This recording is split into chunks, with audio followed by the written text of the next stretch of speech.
Assalamualaikum warahmatullahi wabarakatuh. Saya Arvin Yariaka Putri dari kelas 11 OTKP 3 ingin mempresentasikan hasil kerja kelompok saya. Pengertian hukum internasional. Hukum internasional itu terbagi menjadi dua, yaitu hukum internasional publik dan hukum internasional perdata. Hukum internasional publik adalah keseluruhan kaidah dan asas hukum yang mengatur hubungan atau persoalan yang melintasi batas negara yang bukan bersifat perdata.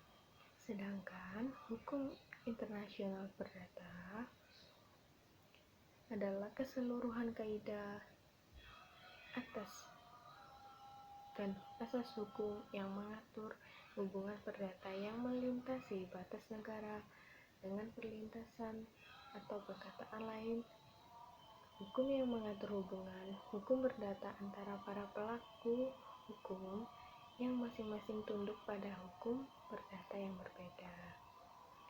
Asas-asas hukum internasional. Ada tujuh asas utama yang ditegaskan dalam praktik hukum internasional sesuai resolusi Majelis Umum. Yang pertama, setiap negara tidak melakukan tindakan berupa ancaman agresi terhadap keutuhan terhadap wilayah kemerdekaan negara lain. Yang kedua, setiap negara harus menyelesaikan masalah-masalah dengan cara damai. Yang ketiga, tidak melakukan intervensi terhadap urusan dalam negara-negara lain. Yang keempat, negara-negara berkewajiban untuk menjalin kerjasama dengan negara-negara lain. Yang kelima, asas-asas persamaan hak dan penentuan nasib sendiri. Yang keenam, asas persamaan kedaulatan dari negara lain. Yang ketujuh, setiap negara harus dapat dipercaya dalam memenuhi kewajiban. Sumber-sumber hukum internasional. Pada dasarnya, sumber hukum terbagi menjadi dua, yaitu sumber hukum dalam arti material. Yang kedua, sumber hukum dalam arti formal. Sumber hukum internasional juga dapat diartikan sebagai satu, dasar kekuatan mengikatnya hukum internasional. Yang kedua, metode penciptaan hukum internasional. Yang ketiga, tempat ditemukannya ketentuan-ketentuan hukum internasional yang dapat diterapkan pada suatu persoalan konkret. Subjek-subjek hukum internasional. Subjek hukum internasional itu dapat diartikan sebagai pemilik, pemegang atau pendukung hak dan pemikul kewajiban berdasarkan hukum internasional. Dewasa ini, subjek-subjek hukum internasional yang diakui oleh masyarakat internasional adalah 1. Negara, 2. Tahta Suci Vatikan, yang ketiga Palang Merah Internasional, yang keempat organisasi internasional, yang kelima individu, yang keenam kaum pemberontak, yang ketujuh perusahaan multinasional. Sudah itu saja. Hubungan-hubungan hukum internasional dengan hukum nasional. Ada dua teori yang dapat menjelaskan bagaimana hubungan antara hukum internasional dan hukum nasional, yaitu teori dualisme dan monolisme. Menurut teori dualisme, hukum internasional dan hukum nasional merupakan dua sistem hukum yang terpisah, tidak saling mempunyai hubungan superioritas atau subordinasi. Menurut teori monisme, hukum internasional itu adalah lanjutan dari hukum nasional yaitu hukum nasional untuk urusan luar negeri. Menurut teori ini, hukum nasional kedudukannya lebih rendah daripada dengan hukum internasional. Jadi gini ya, yang hukum nasionalnya lebih rendah dari hukum internasional. Sistem peradilan internasional.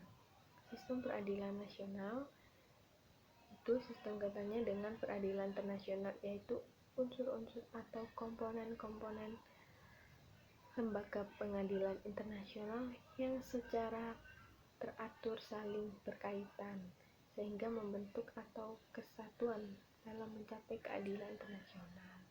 Komponen-komponen tersebut itu ada satu, Mahkamah Internasional, atau juga The International Court Justice. Yang kedua, Mahkamah Pidana Internasional, atau juga The International Criminal Court. Yang ketiga, Panel Khusus dan Pidana Internasional, atau The International Criminal Tribunal and Special Courts.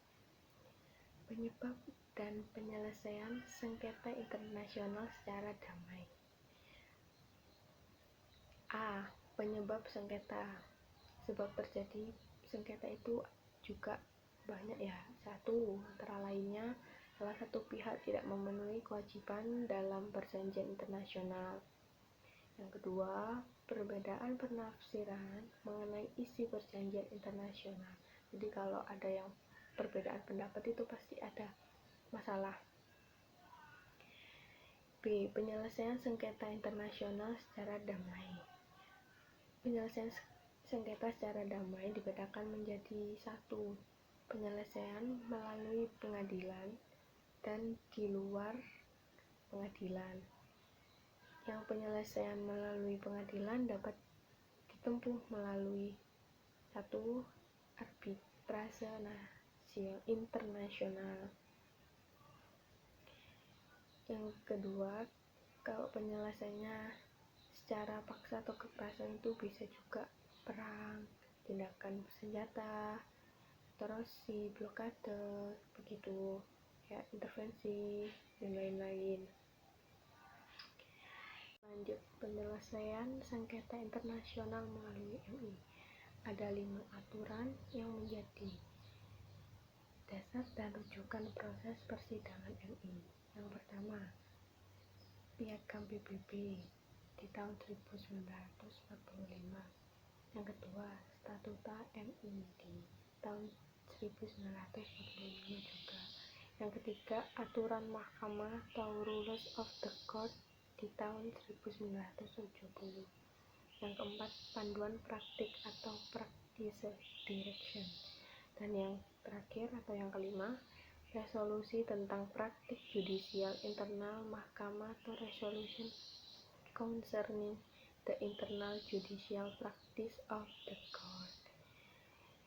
Yang terakhir, rumusan masalahnya tentang menghargai putusan mahkamah internasional, yaitu seluruh anggota PBB secara otomatis menjadi anggota mahkamah internasional. Oleh karena itu, jika terjadi sengketa, maka sudah menjadi ketentuan bagi negara anggota untuk menggunakan haknya bila merasa dirugikan oleh negara lain. Akan tetapi sebaliknya, jika suatu keputusan mahkamah internasional itu telah diputuskan segala konsekuensi yang ada harus diterima. Hal itu juga mengingat bahwa apa yang menjadi putusan mahkamah internasional itu merupakan keputusan terakhir walaupun dapat dimintakan banding.